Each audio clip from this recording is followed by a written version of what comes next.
The council chamber was full again. Every seat occupied. Word had spread across the station about yesterday's trials. Aliens who had missed the events watched recordings. Arguments broke out in various languages about what it all meant. Some said the humans had cheated by accepting injury as strategy. Others claimed the trials were unfair to begin with, designed for species with natural armor. Taiho and his team entered and took their positions on the central platform. They wore fresh uniforms, but the bandages were still visible. Taiho's shoulders were wrapped. Hana's arms showed treatment gel through the fabric. Jiho's hands were carefully gloved to protect his burns. They did not hide their injuries. The council leader, an ancient being of crystalline structure called Elder Vrax, raised one limb for silence. We gathered to vote on Earth's petition for council membership. But first, Commander Thaxon has requested to speak. Thaxon rose from his seat and descended to the central platform. He stood before the humans, then turned to address the entire assembly. His scales caught the light gleaming and perfect, not a mark visible on them. Members of the council, he began. 3 days ago I mocked these humans. I called them weak. I pointed to their soft skin as evidence of their unfitness for this body. I challenged them to trials designed for species with natural armor. I expected them to fail, and I expected their failure to be quick and humiliating. He paused, letting his words settle. I was wrong. Not about their biology. Their skin is soft. Their bones break more easily than ours. Their tolerance for physical damage is lower by most measurements. These are facts, but I was wrong about what those facts mean. Thaxon gestured to a technician, and holographic screens appeared throughout the chamber. They showed footage from the trials. Taiho taking a hit from the Dreadstalker's claws, then using that moment to strike back. Hana accepting acid burns to maintain her combat position. Jiho working through pain to complete his task. Watch closely, Thaxon said. Notice what happens each time they are injured. They do not stop. They do not retreat. They adapt. Immediately. Within the trial itself, they learn and change their approach. He highlighted specific moments in the footage. Here, Captain Kim is struck once. The next time that creature attacks from the same angle, he is no longer there. He learned. Here, Lieutenant Park is burned by the acid swarm. She immediately adjusts her defensive pattern to minimize exposure to that attack type. Dr. Choi burns his hands at the first station. At the second station, he uses a different grip, one that protects the already damaged tissue while still completing the task. The chamber was silent, all eyes on the screens. I have fought in many battles, Thaxon continued. I have scars beneath my scales. But I realize something watching these humans. My scales hide my history.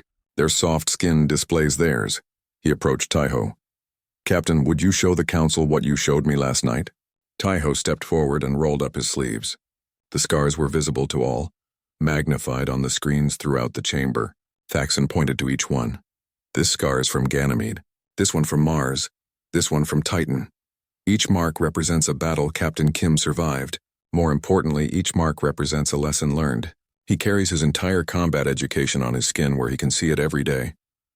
Thaxon then did something unexpected.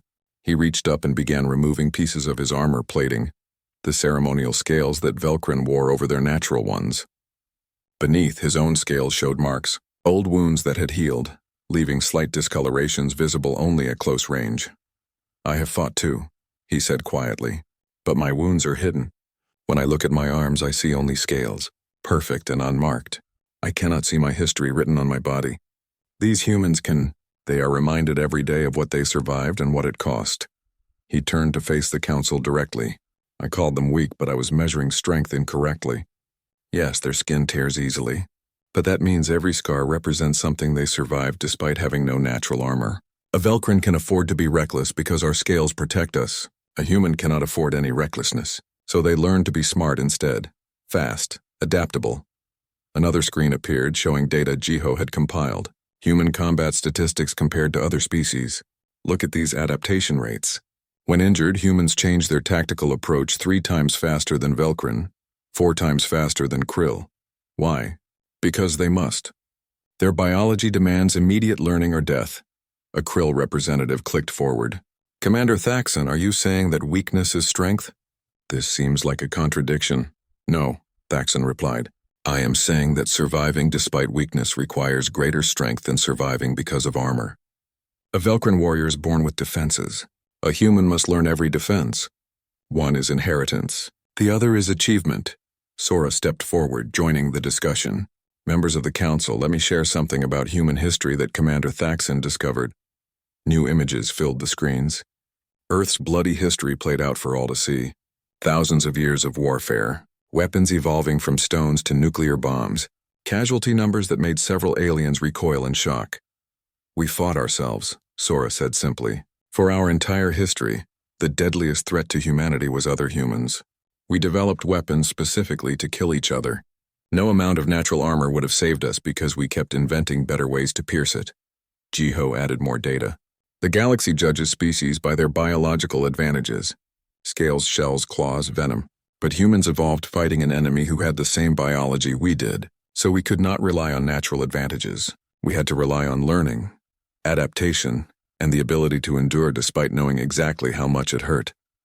Hana spoke next, her voice carrying across the chamber. Yesterday in the trials, I was burned by acid simulation. It hurt.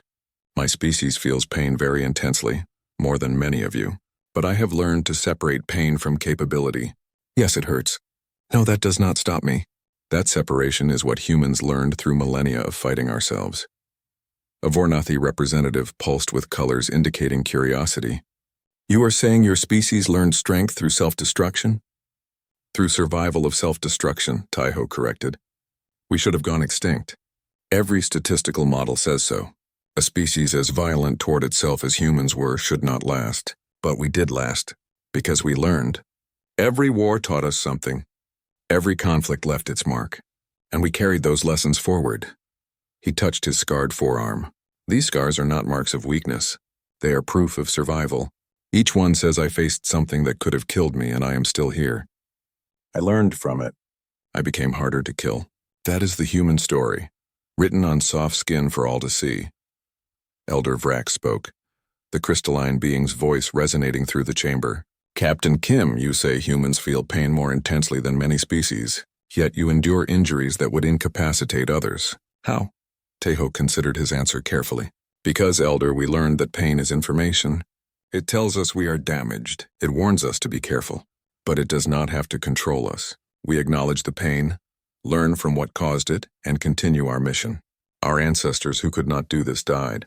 Those who could lived and passed on that ability. Natural selection through warfare, Jiho added. For thousands of years, humans who could think clearly despite injury survived to have children. Those who could not died. We did not evolve scales or claws. We evolved psychological resilience. The council chamber filled with discussion. Aliens talked among themselves in various languages. The humans waited, standing together on the central platform, their bandages visible, their scars a silent testimony. Finally, Elder Vrax called for order. The evidence has been presented. The question before the council is simple. Does Earth deserve membership? Let us vote. The voting was done electronically, each representative entering their decision privately. The results would be displayed simultaneously. Teho found himself holding his breath. Everything Earth had worked toward for decades came down to this moment. The results appeared on the main screen. 73 in favor. 20 opposed. 12 abstentions. Earth had won.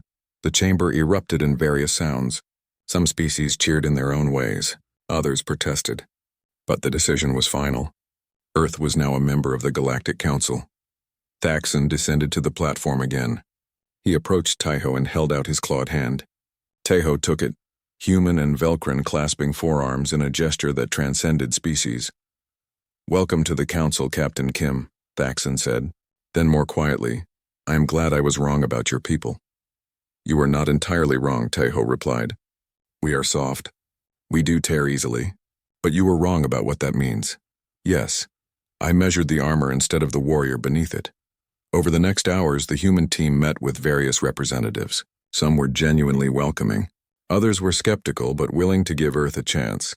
A young Krill ambassador approached Hana during a break in the proceedings. Lieutenant Park, may I ask a question? Of course. How many wars has your species fought? Hana considered. The number was essentially uncountable. All of them. Every war in our history, we were on both sides. We fought ourselves more than anyone else ever fought us. The Krill's antennae quivered. And you survived all of them? The human quarters were quiet that evening. The medical treatments had helped, but the team still moved carefully, mindful of their injuries. Taiho stood at the window, watching ships come and go from the station. His shoulders ached beneath the bandages. The door chime sounded. On the security display, Thaxon stood alone, without guards or other council members. Unusual. Taiho gestured for the door to open. The Velcrin commander entered, his scales making soft clicking sounds as he moved. He looked uncomfortable, his posture different from the aggressive confidence he had shown in the arena. "Captain Kim," Thaxon said, "I request a private conversation." Taiho nodded to his team. Hana hesitated, her military instincts not trusting the alien commander alone with her captain. But Taiho waved her off. The others left, though they did not go far. Once alone, Thaxon seemed uncertain how to begin. He circled the room once, examining the human furnishings with apparent interest. Finally he spoke. "That trial today, the Dreadstalker scenario, it was designed to test evasion and combat skill. The expectation is that challengers will avoid being hit as much as possible." He paused. "No one is supposed to let the creatures touch them." Taiho rolled up his sleeve, showing the fresh bandages. "I noticed they were fast. Too fast for complete evasion. So I chose which hits to take and which to avoid." "That is insane," Thaxon said, but there was no mockery in his voice now. Only confusion. "Your people sustained injuries that would have forced my warriors to withdraw. The acid burns Lieutenant Park received would have caused a Velcrin to seek immediate medical attention. Dr. Choi's hands. Those burns should have stopped him." "Should have," Taiho agreed, but did not. Thaxon's claws flexed unconsciously, a sign of agitation. "I have fought in many battles, Captain. I have killed enemies and watched warriors die. But I do not understand your people. You endure damage that should incapacitate you. Why?" Taiho moved to the holographic display and pulled up Earth's information file. "Commander, you asked yesterday how humans survived our world. You assumed we had no predators, that Earth was soft. Let me show you our history." Images filled the air. Ancient tribal warfare where humans fought humans with stone and wood. Medieval battles where thousands died in single days. World wars with weapons that killed millions. The progression was clear and brutal. "We did have predators," Taiho said quietly. "The deadliest predator humanity ever faced was other humans." Thaxon watched the images cycle through centuries of conflict. "This is your entire history?" "War is a large part of it, yes. For thousands of years we fought ourselves. Different tribes, different nations, different ideologies. We developed better and better weapons, better strategies, better ways to kill each other." Taiho touched one image showing a battlefield from World War II. "This was before we even left our planet. Millions dead in just a few years." Hana re-entered the room, having heard the conversation through the door. She added her own data to the display. "After we reached space, we fought in the colonies too. Mars Dust Wars, Ganymede Uprising, Europa Siege, Belt Conflicts. We carried our violence with us to the stars." Jiho joined them, his bandaged hands held carefully. "The statistical models all predict we should have gone extinct. A species this violent toward itself rarely survives. But we did. We learned." Sora was the last to enter. She pulled up medical data comparing human biology to Velcrin. "Commander, look at these numbers. Human pain receptors are more sensitive than yours. We feel injuries more intensely. Our healing takes longer. Our skin tears more easily. Then how?" Thaxon's frustration was evident. "How do you endure?" Taiho rolled up both sleeves completely, revealing all his scars. Then he unbuttoned his shirt collar, showing the marks on his neck and chest. "Because every injury taught us something. Every wound that did not kill us made us smarter. We learned what worked and what did not, and our soft skin ensured we never forgot." He pointed to each scar, telling its story.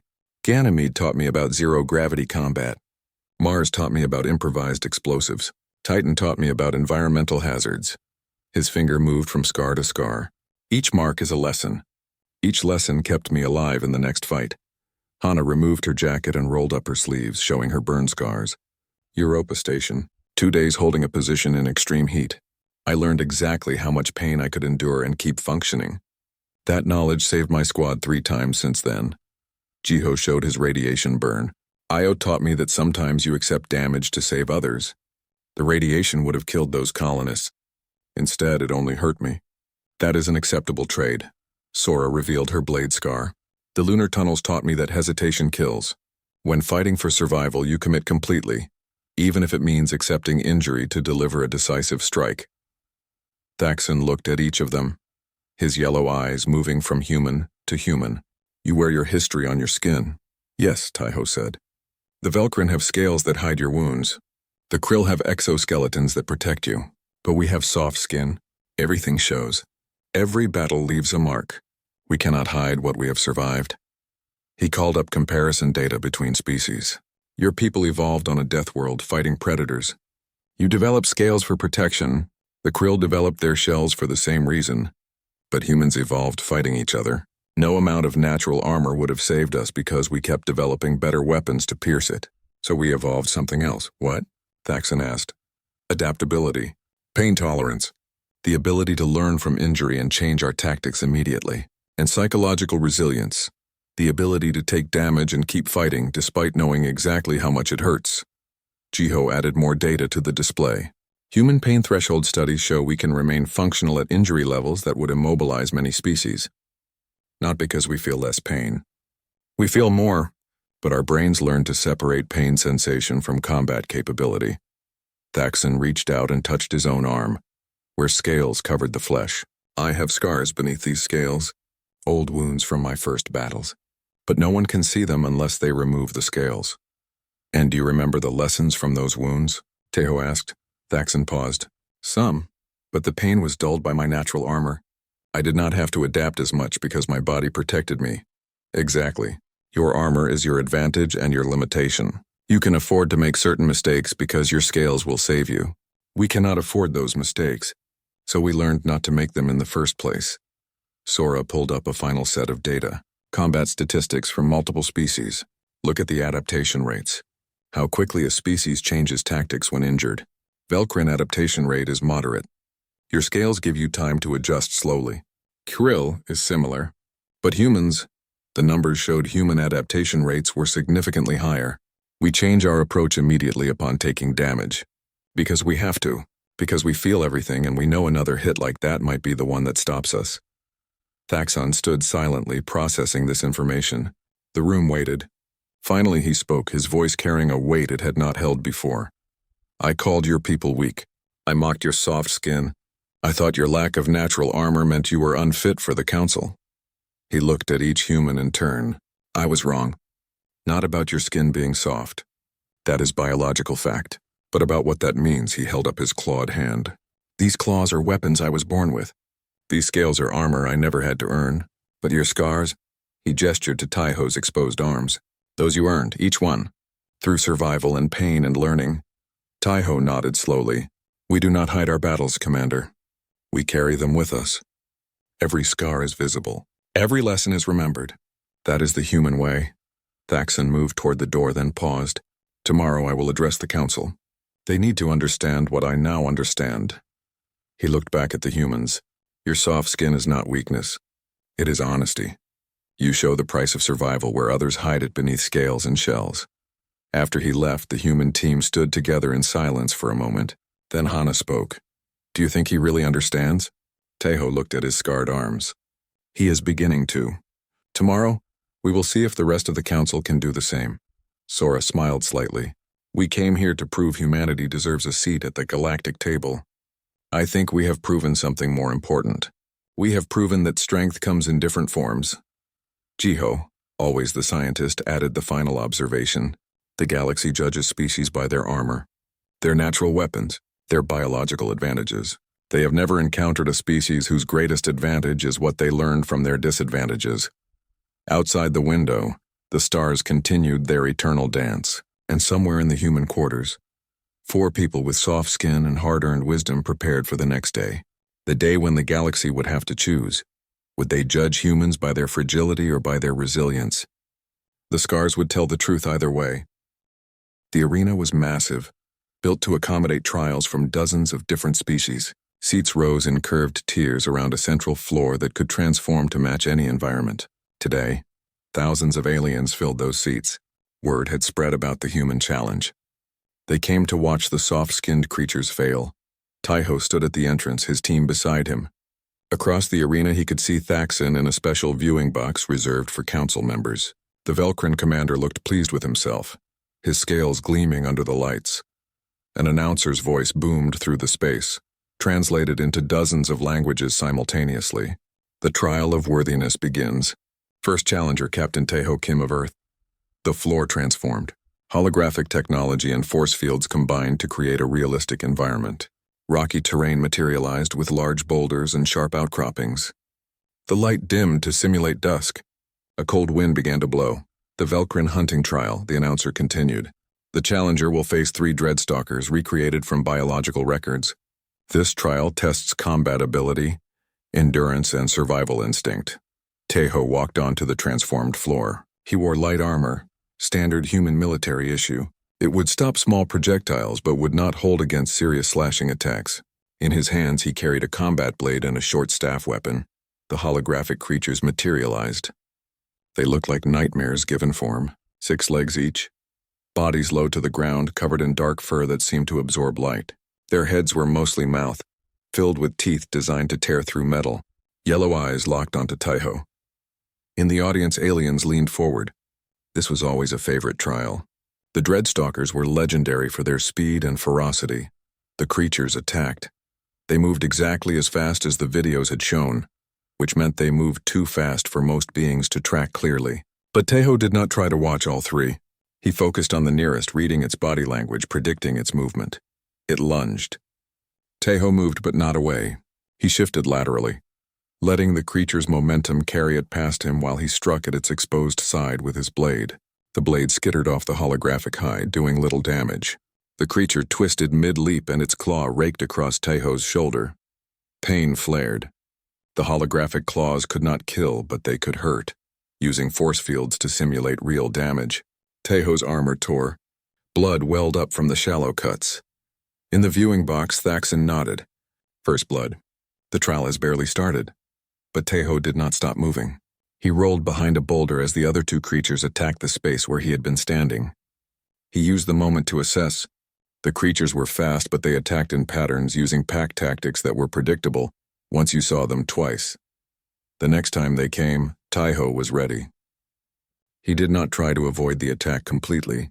Instead, he positioned himself so the creature's lunge would graze his arm rather than his chest. He used that moment, when the creature was committed to its attack path, to drive his blade into the joint where its front leg met its body. The creature howled, its leg collapsing. Taeho was already moving, accepting a glancing blow from another creature's claws across his back in order to reach better position. More blood, more pain. But he kept moving. The aliens in the audience began to murmur. Something was wrong. The human was bleeding, clearly injured, but he was not slowing down. If anything, he seemed to be moving with more purpose, more precision.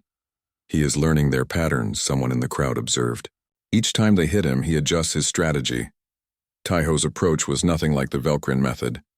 A Velcrin would have stood their ground, using their scales to absorb attacks while striking back. Taeho did the opposite. He moved constantly, using the terrain, accepting minor injuries to avoid major ones, learning from each exchange. 15 minutes into the trial, all 3 dreadstalkers were injured or disabled. Taeho stood in the center of the arena, bleeding from a dozen cuts and scrapes. His armor was torn. But he stood. The arena was silent. Then slowly some aliens began to make sounds of approval. Not cheers exactly, but acknowledgement. Taeho walked off the arena floor. Medical personnel waited, but he waved them away. Later, the next trial goes now. Hana entered the arena next. The floor transformed again, this time creating an open space with strange pillars rising from the ground. The announcer explained this was the Krill Swarm trial. Holographic flying creatures materialized in the dozens. They were small, about the size of a human hand, with wings that buzzed angrily.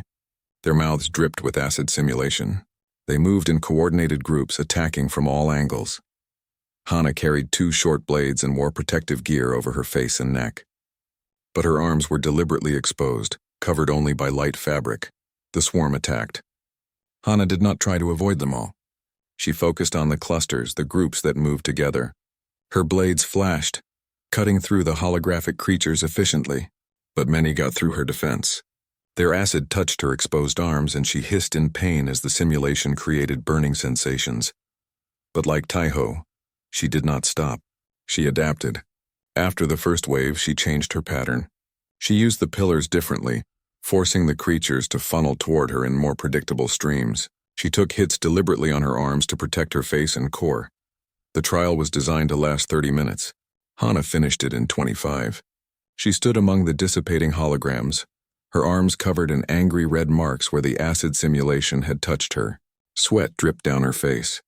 But she had won. Thaxon watched with growing confusion. "They are using pain tolerance as a strategy," he said to another council member. "They accept injury as part of the combat calculation." The third trial belonged to Jiho.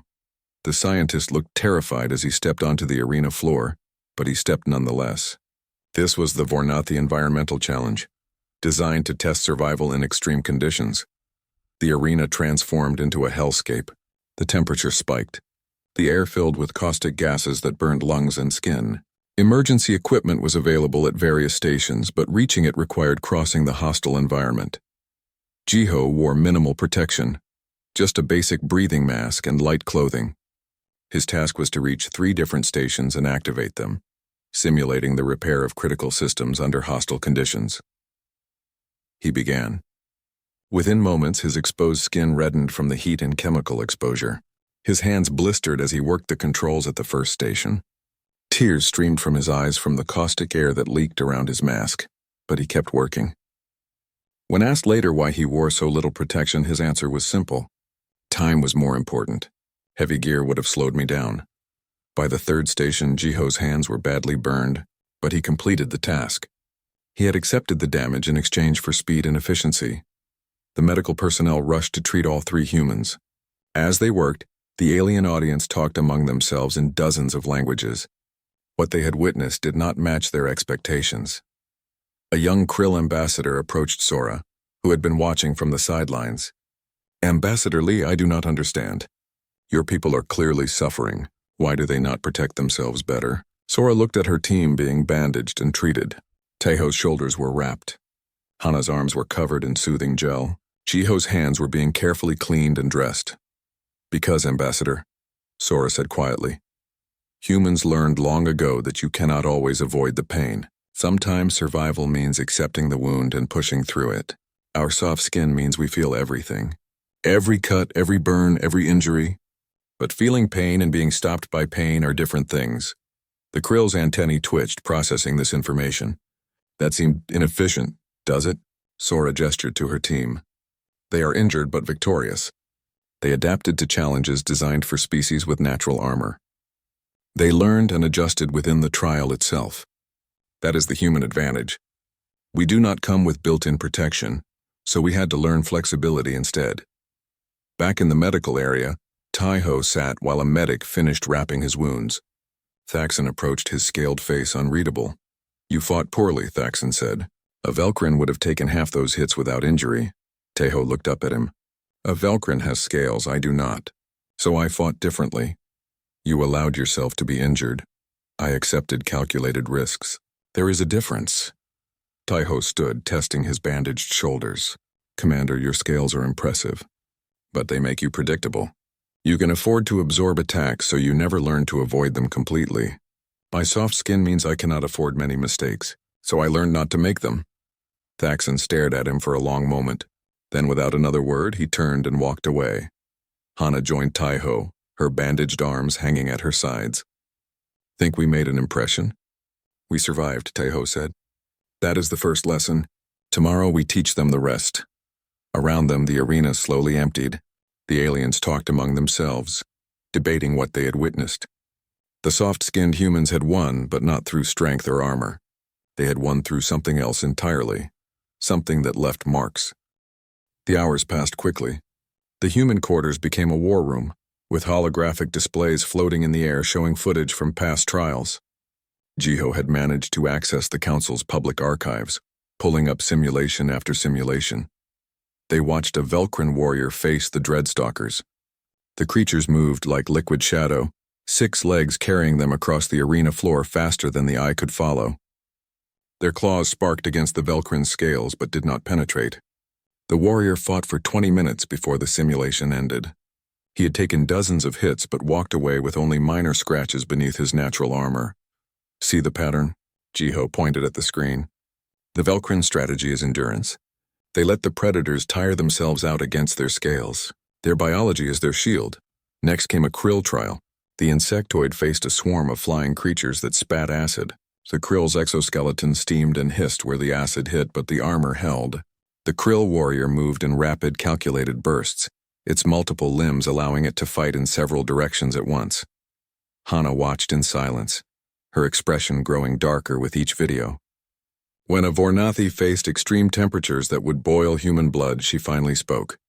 "We cannot win this." The words hung in the air. Taeho looked at her, then at Sora and Jiho. All three of his team members wore similar expressions. Not fear exactly, but realistic assessment. They were military trained. They knew how to calculate odds. "The simulations are designed for their biology," Sora said carefully. "The Velcrin trial expects scales. The krill trial expects an exoskeleton. We have neither." Jiho pulled up human biological data next to the alien information. The numbers did not lie. Human skin tore at lower pressure thresholds. Human bones broke under less force. Human tolerance for temperature extremes was narrower. On paper, humans were fragile compared to most council species. "Maybe we can request modified trials," Jiho suggested. "Explain that our biology requires different tests." "That is exactly what they expect," Hana said. "They want us to beg for special treatment. It proves their point that we are too weak for the council." Taeho had been quiet, watching the videos loop. His mind traveled back through his own history. The colony wars had not been simulations. Real bullets. Real explosions. Real blood on metal floors. He stood up. "Lieutenant Park, remove your jacket." Hana blinked, confused. "Sir, your jacket." "Remove it," she did slowly. The standard issue shirt beneath left her arms bare from the elbow down. Taeho reached for his own sleeves and began rolling them up, methodically, one fold at a time. His forearms emerged into the light. The skin was marked with lines and discolorations. A jagged scar ran from his wrist to his elbow on the right arm, pale against his skin. On the left, burn marks created patterns like strange flowers. Near his wrist, small circular scars dotted the flesh. Taeho held his arms out where his team could see. "Ganymede colony uprising," he said, pointing to the long scar. "Plasma fire during a 3-hour firefight. Zero-gravity combat. The weapon overheated and burst. The metal fragments went through my suit." His finger moved to the burn marks. "Mars Dust Wars. Improvised explosive device hidden in a supply crate. The shrapnel carried chemical accelerants. They kept burning even after we put out the flames. The small circular scars. Titan extraction mission.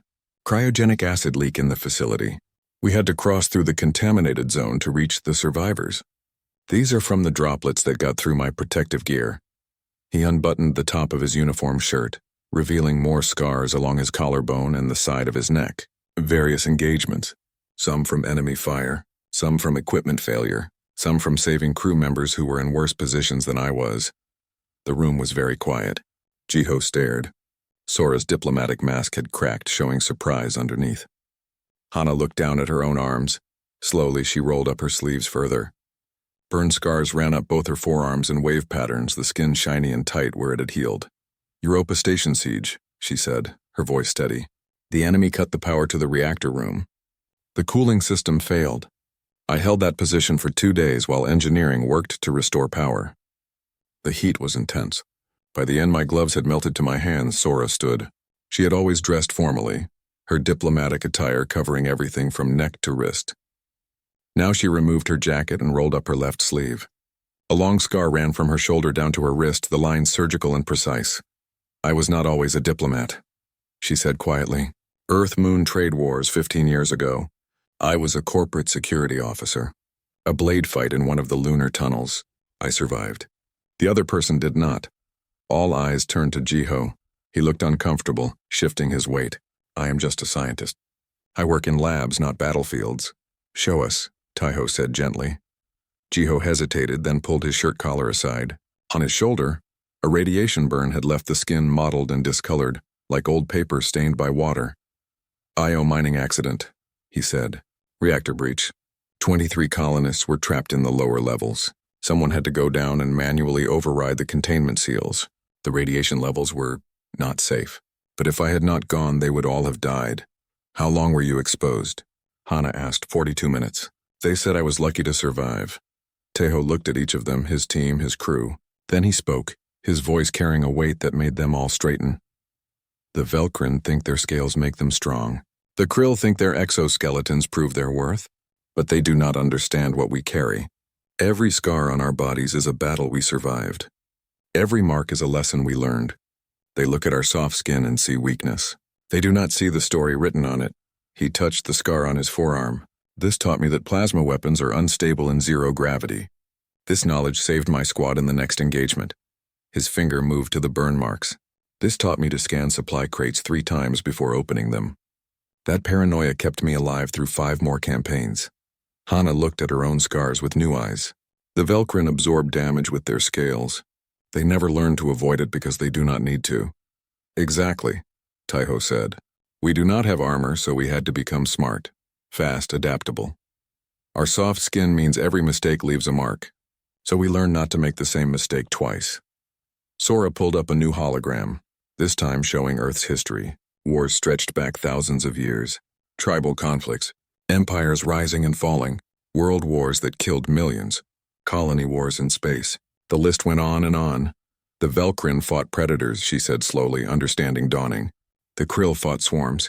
But we fought ourselves. For thousands of years, the deadliest thing a human ever faced was another human. Jiho added data to the display. Casualty numbers from Earth's major conflicts. The numbers were staggering. Billions dead over the centuries. We should have gone extinct, he whispered.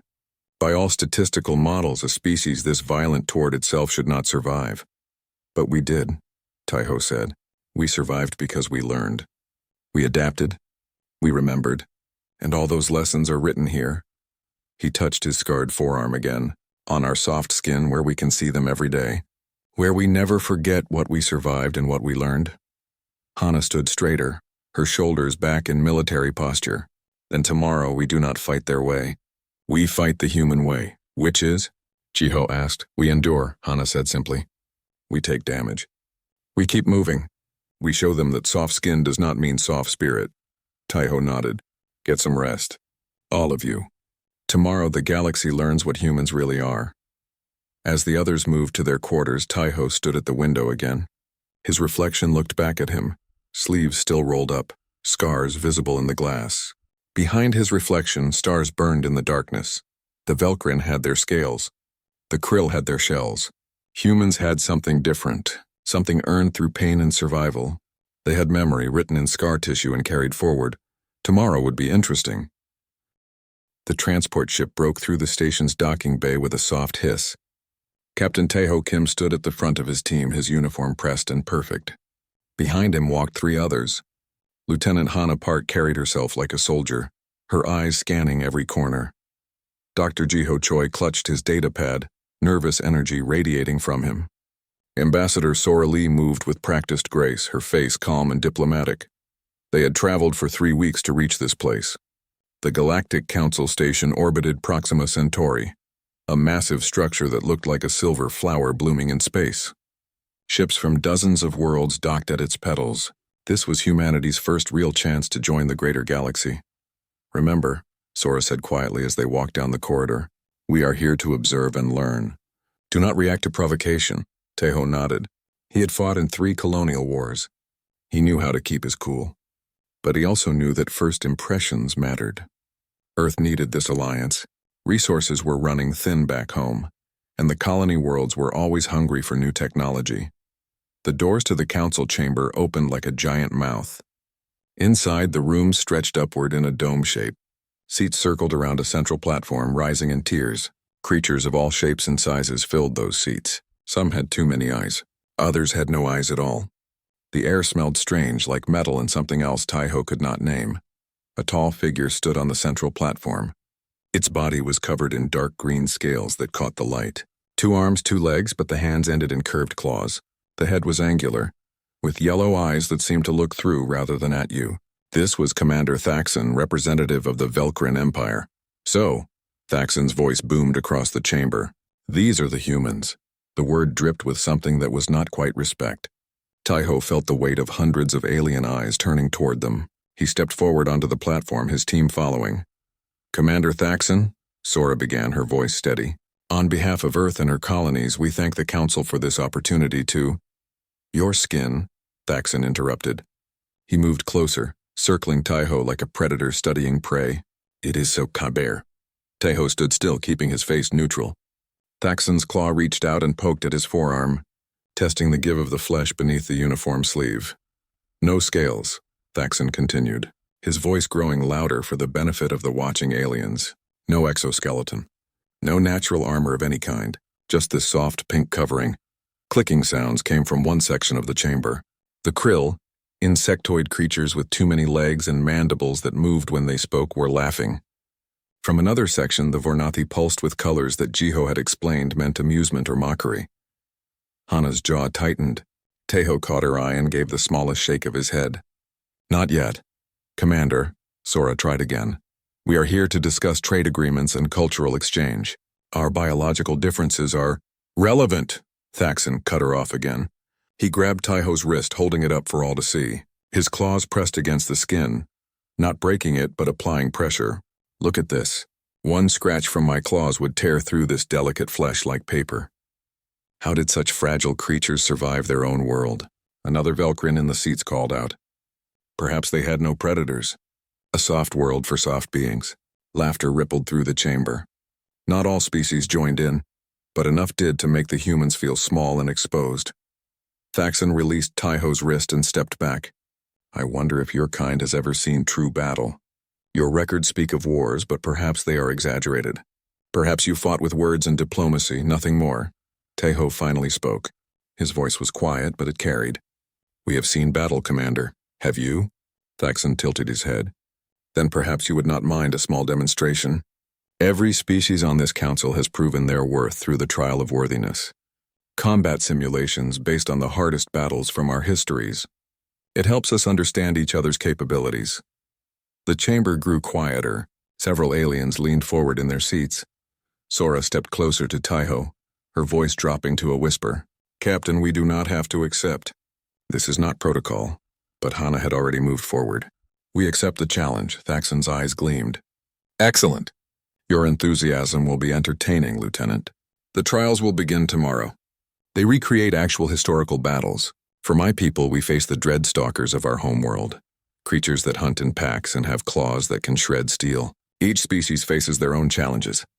He paused, his scaled lips pulling back to show sharp teeth. "I look forward to seeing how your soft flesh handles such tests. Perhaps bring medical supplies. You will need them." The council session continued, but Taiho barely heard the words. His mind was already moving through scenarios, calculating odds, remembering old training. Beside him, Hana stood rigid, her hands clasped behind her back in military fashion. Jiho looked worried, his eyes darting between the different alien species. Sora maintained her diplomatic mask, but Taiho could see the tension in her shoulders. When the session finally ended, the humans were escorted to their quarters. The rooms were functional but cold, designed for many different species, so they pleased none perfectly. As soon as the door sealed behind them, Jiho spoke. "Captain, the Velcrin homeworld is classified as a Class 9 death world. The gravity is higher than Earth.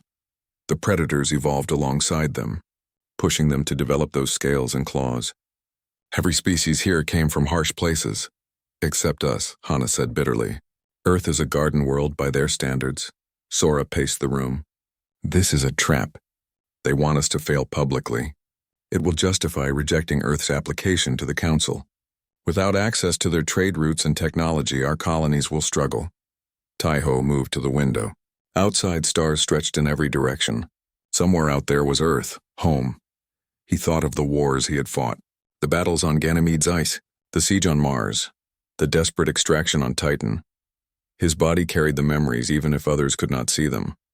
"Schedule the trials for tomorrow afternoon," he said quietly. "We will need tonight to prepare. Get recordings of previous trials. I want to see what we are facing." As the team scattered to their tasks, Thaxon's final words echoed in Taiho's mind. "Bring medical supplies." The alien commander thought he understood humans. He thought soft skin meant soft spirit. Tomorrow, Taiho decided, they would learn otherwise. The galaxy was about to discover that scars and survival told different stories than scales and strength. and humans had more stories written on their skin than anyone imagined.